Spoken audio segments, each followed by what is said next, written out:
Bonjour à tous et bienvenue dans l'entretien de France 24. Notre invité aujourd'hui est l'ancien président de la République des Comores, le colonel Assoumani Azali. Merci beaucoup d'avoir accepté notre invitation.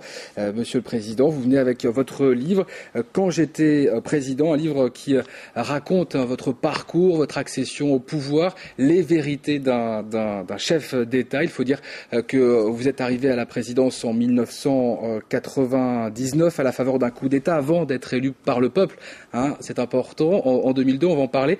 Alors d'abord, j'aimerais qu'on parle de votre parcours. Vous avez quitté le pouvoir en 2006 à la fin de votre mandat sans essayer de prolonger votre mandat. Vous n'êtes d'ailleurs pas exilé.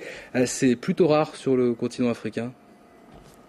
Merci aussi de cette invitation. Effectivement, j'ai fait le choix de rester à Moroni après la fin de mon mandat, parce que je pense que je devais le faire pour aider mon pays en cas de besoin, mais surtout pour couper court effectivement à cette tradition qui fasse que chaque fois qu'il y a un président africain qui finit son mandat, il part à l'extérieur. Ou il essaie de le prolonger. Ou il essaie de le prolonger, et si jamais il part à l'extérieur. Moi, je me suis posé la question, pourquoi aller à l'extérieur ? Alors que, manifestement, il n'y a rien qui m'appelle à l'extérieur pour travailler. Pourquoi ne pas rester dans mon pays et servir mon pays sous une forme que ce soit ? Donc, c'est pourquoi ce choix de rester au pays. Donc, je ne le regrette pas. Je suis là, je vis comme n'importe quel citoyen. Et je crois que l'objet, effectivement, de ce travail-là, c'est essayer de montrer un peu aux gens qui sont nombreux, qui aspirent à cette fonction, ce qui les attend. Puisqu'on a un côté un peu caricatural de la fonction de chef d'État, surtout un chef d'État africain. Donc on pense aux gros mots, détournements, ceci ou cela. J'ai essayé modestement de montrer qu'il y a des choses intéressantes qui attendent les gens qui sont intéressés, mais surtout, j'ai voulu à ceux qui font les critiques positives et nécessaires, effectivement, d'essayer d'être un peu mesurés dans leurs critiques. Alors, la Mauritanie, la Guinée-Conakry, Madagascar, c'est un peu l'année des coups d'État. Vous aussi, vous avez pris le pouvoir par la force. Est-ce que c'est un mal africain, selon vous ? Moi, je ne pense pas. Je pense que c'est un mal, on ne peut pas dire africain, parce que le coup d'État, ça se passe ailleurs. Mais effectivement, ce qui est intéressant à noter, c'est que quand ça se passe ailleurs, les gens en parlent moins. Mais quand c'est en Afrique, les gens en ont l'habitude d'en parler. Bon, ça, ce n'est pas une raison pour en faire. Donc, ce n'est pas un mal africain. Je pense que les coups d'État, c'est des situations qui se passent dans chacun des pays avec des spécificités propres qui font que les militaires décident d'aller à ce stade-là. Donc, c'est à eux, à chacun de s'expliquer. Et je pense quand même, malgré cette année, effectivement, on a vu quand même une effervescence de ces actions-là. Mais à un moment donné, on a vu la démocratie progresser en Afrique, des alternances politiques qui ont été faites. Bon, j'ose espérer que c'est une parenthèse et que l'avenir de l'Afrique s'ouvrira dans un cadre tout à fait normal d'accéder au pouvoir comme ça fait ou comme les gens aspirent. Et vous-même, pourquoi avoir choisi le coup d'État, la méthode, j'allais dire, méthode du coup d'État en 99 ? Parce qu'à mon entendement, il n'y avait pas d'autre solution. En fait, c'est sérieux chez moi, donc c'est un peu égoïste, mais moi je dirais qu'au Comores, c'est une crise qui n'est pas comme les autres. Parce qu'ailleurs, c'est des crises politiques. Chez nous, c'est des crises institutionnelles. C'est une partie du territoire qui a déclaré son indépendance, qui a hissé un drapeau, qui a voté un président, qui a voté une constitution. Je pense que les gens doivent prendre un peu la mesure de la gravité de la situation. Quand c'est une crise politique, effectivement, là, je ne dis pas qu'on peut attendre, mais on a le temps. Mais quand c'est une crise de la sorte, et surtout dans un pays insulaire, ou quand on est dans une île, on pense que le monde finit autour de soi. Donc je crois que vous aviez peur d'une guerre civile à l'époque. Tout à fait, absolument, c'est ce qui s'est passé. Donc moi, on a fait cet acte-là, effectivement, parce que la crise était profonde. Les politiques qui étaient là tardaient, je ne dis pas qu'ils étaient incapables, mais ils tardaient à apporter une solution. Et nous avons pensé qu'en faisant cela, on apporte une solution. Et l'avenir nous a donné raison parce qu'on a pu apporter une solution à ce problème grave qui se posait au niveau du pays. Alors il y a quelques jours, le 29 mars, l'île de Mayotte a dit oui à un référendum qui va donc permettre à l'île de devenir en 2011 le 101e département français. On en a beaucoup parlé sur France 24. Vous en pensez quoi ? C'est une grave erreur. D'abord parce que la France et les Comores, c'est deux partenaires obligés. Moi je pèse le mot, c'est deux partenaires obligés. Ça veut dire qu'on est obligé d'avoir un partenariat et surtout stratégique à long terme. Et je pense que le contentieux entre les Comores et la France, parce que c'est ça, c'est un contentieux entre les Comores et la France, ça s'est passé en 1975 et c'est quand même dommage. Et je pense que c'est quand même dommage qu'on n'ait pas trouvé les moyens qui préservent les intérêts des deux pays pour trouver une solution à ce problème, à ce contentieux. Et ce qui s'est passé dernièrement, c'est dommage parce que ce n'est pas une solution au problème entre la France et les Comores.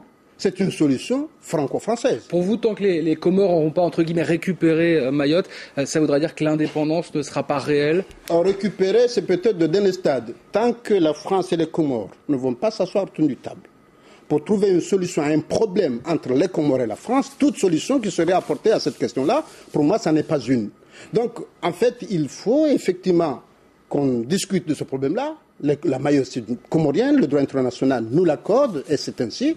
Et je crois qu'on est assez intelligent pour trouver une solution qui satisfasse et les uns et les autres. Oui, alors vous parlez de discuter, on n'en est pas du tout encore là. La France et les Comores ont des points de vue qui ne peuvent pas se rapprocher sur la question de Mayotte. C'est Nicolas Sarkozy qui l'écrit dans un communiqué. On n'en est même pas au stade de la discussion. Mayotte va devenir un département français. Ça n'engage que celui qui le dit, mais je pense qu'on a eu des différends. L'histoire a montré qu'il y a eu plus de différends entre la France et les Comores et on trouvait des solutions à ces différends-là.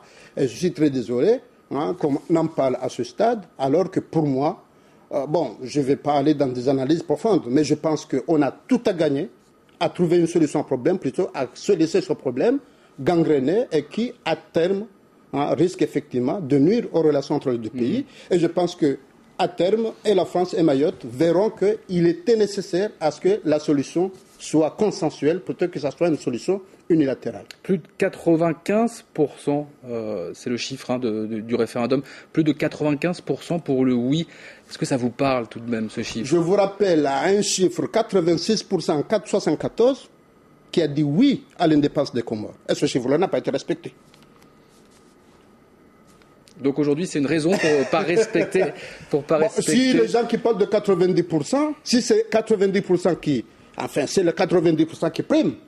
Mais en 1975, la France nous aurait accordé l'indépendance, puisque les Comores se sont prononcés à plus de 96%. Alors aujourd'hui, en 2009, plus de 95% quand même, les habitants de l'île souhaitent que l'île devienne un département français. Mais moi, je pense que le problème est faussé. Pourquoi ? Le problème est faussé parce que nous, on considère que l'île de Mayotte, ça fait partie de l'ensemble comorien. Et comme je l'ai dit, toute solution qui ne passe pas entre la France et les Comores, moi je dis pas, je ne m'arrête pas à une solution précise, mais toute solution qui ne passe pas entre la France et les Comores, mais ce n'est pas une solution propre au problème, parce que le problème, tout le monde est d'accord, c'est un contentieux désagréable, comme l'a dit un ancien président français, un contentieux désagréable entre la France et les Comores. Mais comment aujourd'hui on peut admettre qu'une solution qui soit décidée unilatéralement sans le consentement de la partie comorienne, pour moi, ça n'est pas une. Alors j'aimerais maintenant qu'on parle d'un autre référendum, un référendum qui va avoir lieu, celui-là, le 17 mai prochain. Il s'agit de réformer la Constitution.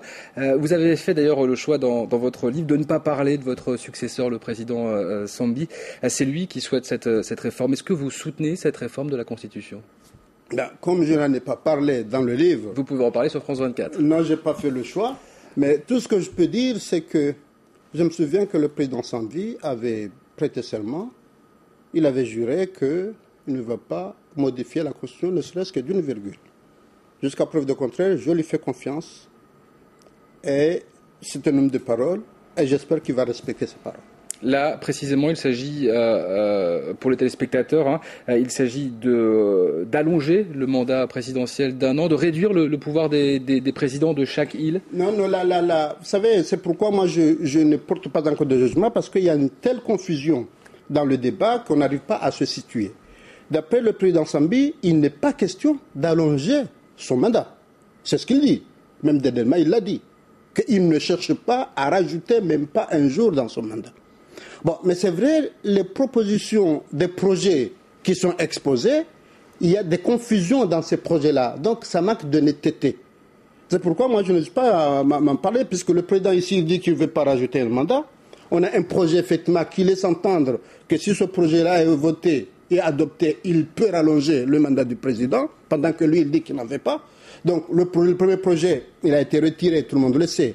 Il y a un deuxième, dernièrement, il y a une discussion entre le président et le président des îles, et le président qui a fixé dans son adresse à la nation, il a fixé une date de référendum, mais jusqu'à là, on n'a pas encore vu le projet.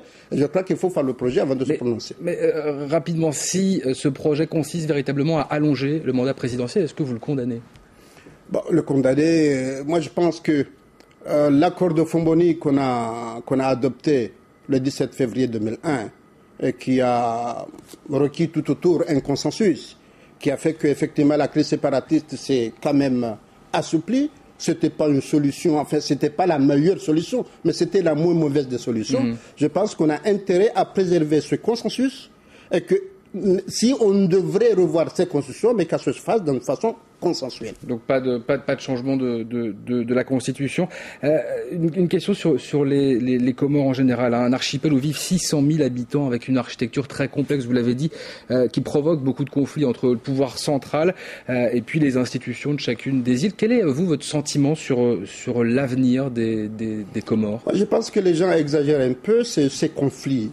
Moi, j'ai géré le pays pendant 7 ans, dont 4 avec ce qu'on appelle les couples de compétences.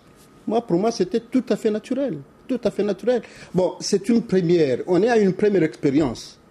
Mais moi, j'ai eu beaucoup de pères africains ou ailleurs, ou des gens qui vivent un peu cette notion de décentralisation, mais ils vivent presque les mêmes problèmes.